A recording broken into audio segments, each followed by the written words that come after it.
Hello and welcome to Brewers Daily, part of the Fan Arch Podcast Network. I'm your host, Dave Gasper. Lots to get to here on a Tuesday show. We're going to take a spin around the farm system. We're going to talk about some rumors that were put out there as well, some trade rumors. Going to talk about some slumping members of the big league Brewers, and also talk about some reinforcements that are going to be on the way very, very soon here that are on their way back for this big league roster. But I want to start with the farm system, highlighting some of the guys who have been off to some really strong starts this season, because the Brewers do have the top farm system in all of baseball. They got a great collection of prospects in that farm system, some real blue chip talent in there. And I just kind of want to highlight some of the guys who have been off to some really good starts this season, because even though, the first handful of weeks don't necessarily make the whole season. There are guys who have great first couple of weeks who then struggle the rest of the way. There are guys who struggle the first couple of weeks and then turn it on as the weather warms up. But still, want to talk about the guys who have been performing well to start the season, because that certainly is important for a lot of these guys, especially trying to establish themselves and establish some good first impressions here in the early part of the season. So, looking at AAA Nashville, some of the guys who have been performing really well to start, the name that obviously is going to stick out is Luis Lara, your outfield prospect there in that group, hitting .352 with a .953 OPS. He's got 3 doubles, a triple, 2 homers, 8 RBIs, 11 walks to 12 strikeouts, so you're pretty even there. 11 stolen bases as well already. Just blowing away the rest of the team. Luis Lara, an incredibly speedy center fielder, a great defensive center fielder, and still so young at the AAA level. To see him dominate like this early on, to have all these multi-hit games, to be hitting .352, I'm not sure how sustainable that's going to be. Probably not. He's probably not going to be hitting .352 by the end of the year. But still, he's someone who has a very good, bat-to-ball skills, very good contact, hit tool. So, because he's never going to be a power hitter. That's really his strength, contact and speed. That's the type of player that he is offensively. But Luis Lara getting off to such a fantastic start over there in AAA Nashville. That is one to keep an eye on, especially as the Brewers have been dealing with some injury issues in their outfield. I don't think Lara is necessarily that close to the major league level, to the Brewers giving him that shot quite yet. But if he keeps playing like that, he's going to force the Brewers into calling him up when he's dominating at that level. So that's really the name that sticks out to me on the offensive end. And then also on the pitching side there for Nashville, a couple of relievers are standing out. Will Childers and Brian Fitzpatrick both have pristine, perfect 0.0 ERAs through their first 8 outings down there in Nashville. Childers, 9 innings, 6 hits allowed, 3 walks, 12 strikeouts, no runs there. Brian Fitzpatrick, 8 1/3 innings, 6 hits, 2 walks, 9 strikeouts for him. So if the Brewers need some more bullpen reinforcements and they want to go outside of their 40-man roster to do it, Childers and Fitzpatrick are absolutely putting themselves on the radar there for the Brewers with perfect ERAs to start the season. So we'll see how long that lasts. It's only been a handful of innings, but still, you make it 8-9 innings, you make it 8 appearances without giving up an earned run. You absolutely love to see that if you're the Milwaukee Brewers. Moving on down to Biloxi now, where some of the Brewers' top prospects are. Jesus Made, shockingly, is someone who's a top performer who is impressing early on here. Hitting .333 with 4 doubles, 3 triples, 2 homers, 11 RBIs, 11 walks to 10 strikeouts, 7 stolen bases, a .1019 OPS.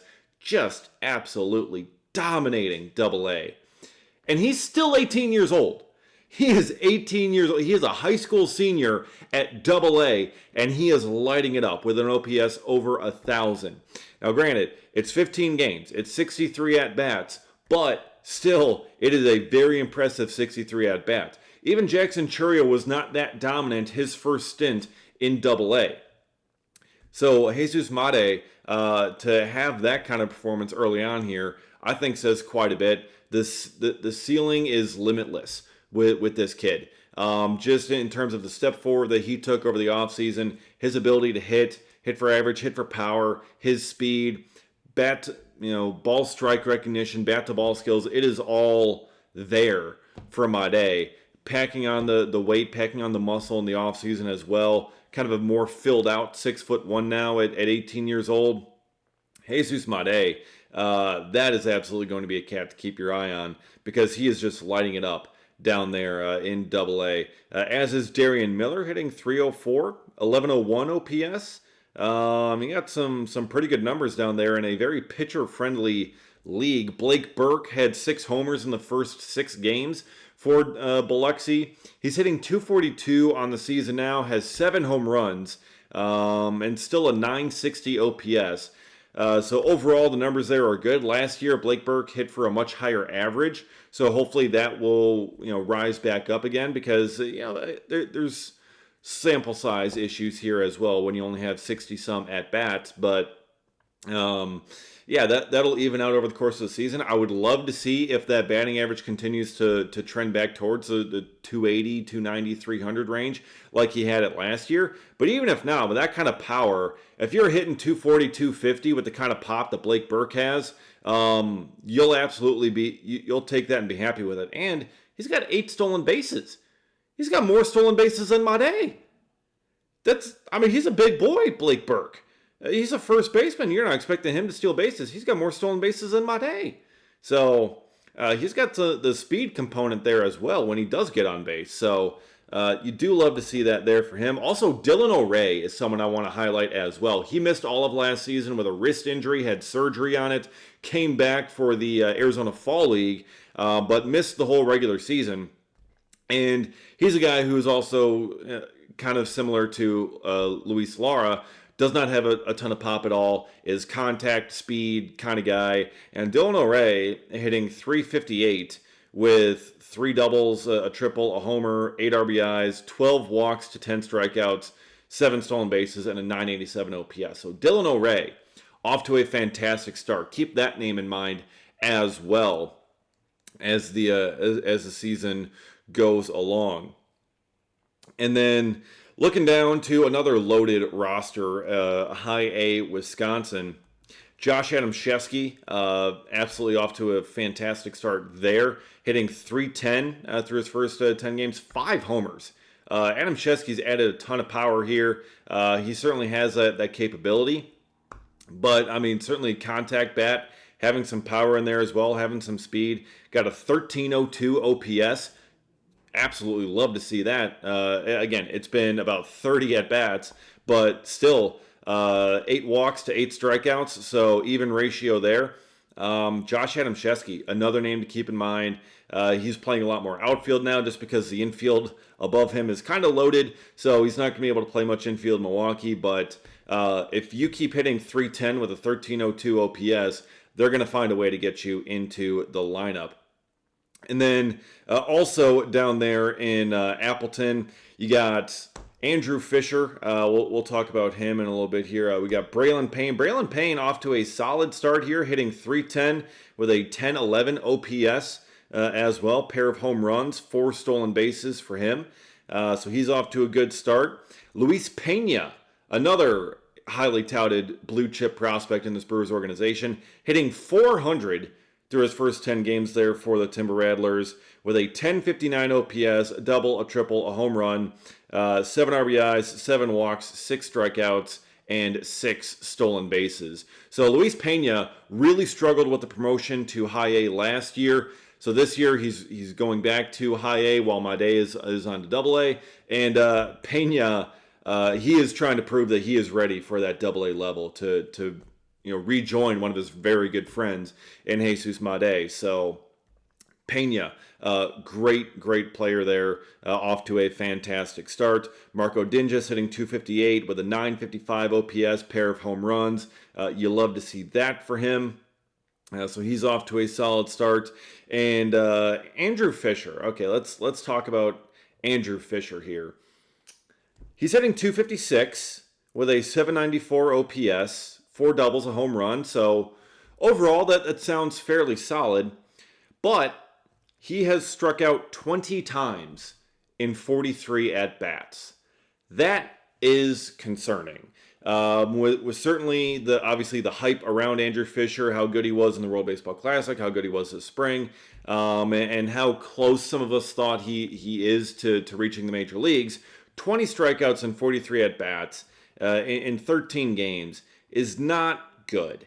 The whiff rate there, the not making contact, the striking out, that is problematic. That is going to need to be addressed, and I think that will slow his ascent a little bit. I think we do need to slow our roll, perhaps, with Andrew Fischer here, because that strikeout number early on here is very concerning. As is the strikeouts for Eric Batanti here, who's struck out 18 times in 12 games and 37 at-bats, and Batanti's hitting 189. So, yeah, that is, as you go up through the levels, the strikeouts are going to be potentially very, very concerning. And that's where I want to get to here with Andrew Fischer, potentially being listed as a trade candidate. I saw this from ESPN putting out their early trade deadline possibilities here. What could be each of these teams' needs, and who are some players who could get moved. And they listed Andrew Fischer as a player who could be moved. Fischer, obviously a ton of hype. They listed the Brewers' need as third base / shortstop. So naturally, who would the Brewers trade to fill that third base need? Well, obviously the top third base prospect in all of baseball. Duh! Why didn't I think of that? I mean, I don't envision the Brewers trading Andrew Fischer at this point. Now, granted, back in 2008, we did not envision the Brewers trading Matt Laporta. We thought Matt Laporta was going to be the next big thing, and they traded him to get CC Sabathia. I'm not sure if there's going to be a CC Sabathia that the Brewers acquire at the trade deadline this year that would warrant them wanting to give up Andrew Fischer. Obviously, also, 2008 was a much different time, much different point in the organization where they felt comfortable trading away those prospects because they needed to get over that hump and get into the playoffs, and Sabathia was able to help do that.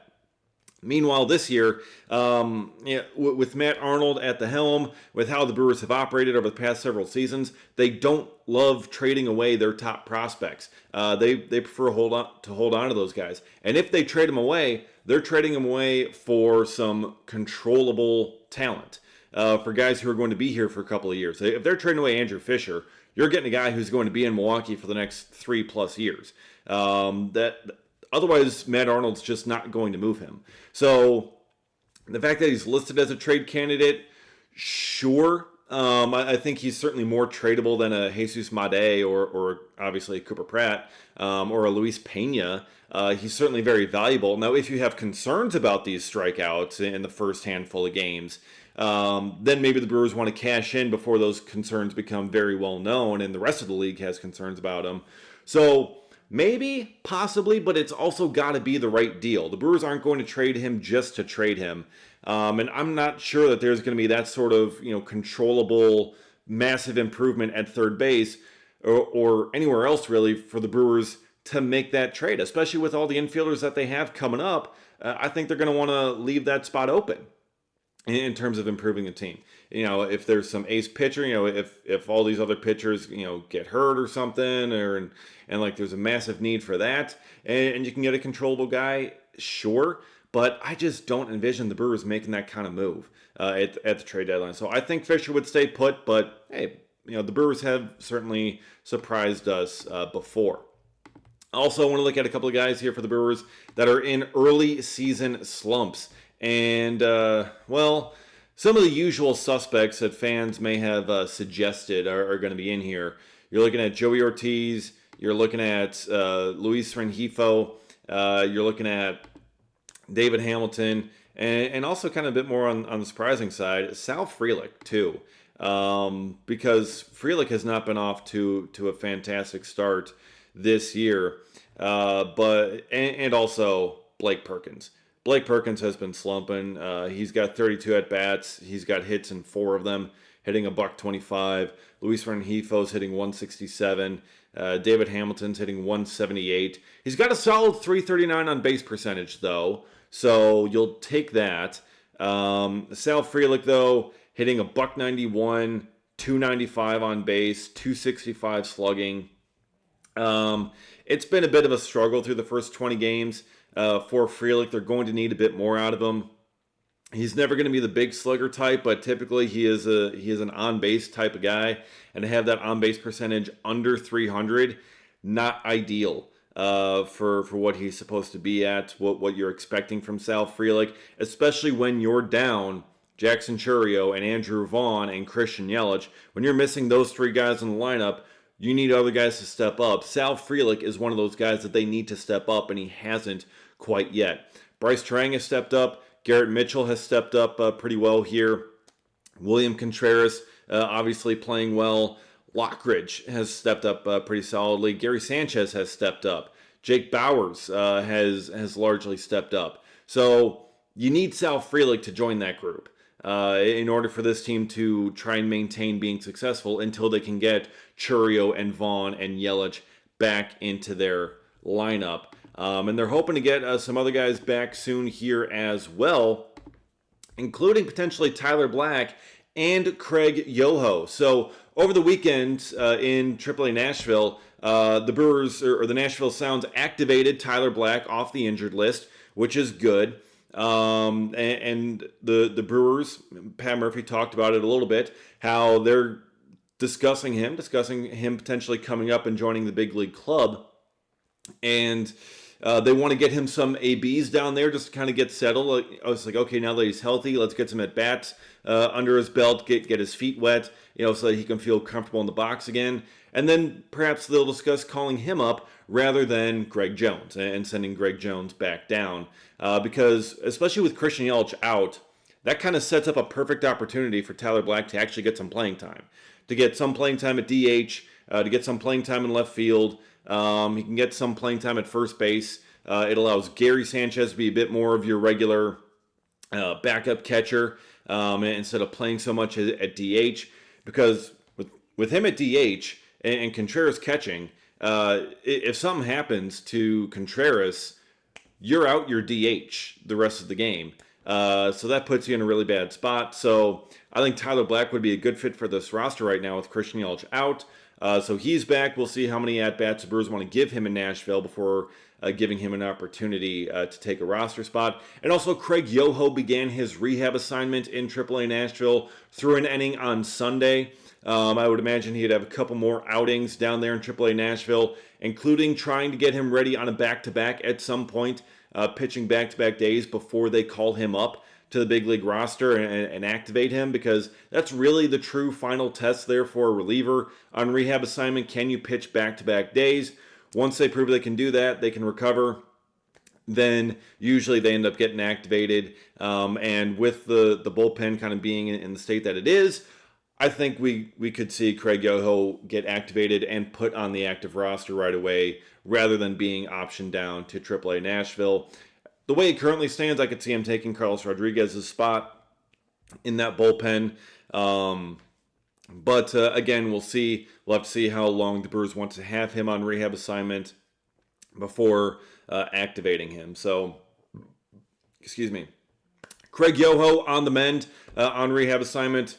Tyler Black has been activated down in Nashville, so he could be ready to go to the big league soon. So that can provide at least some level of reinforcements for the Brewers as they continue on this season.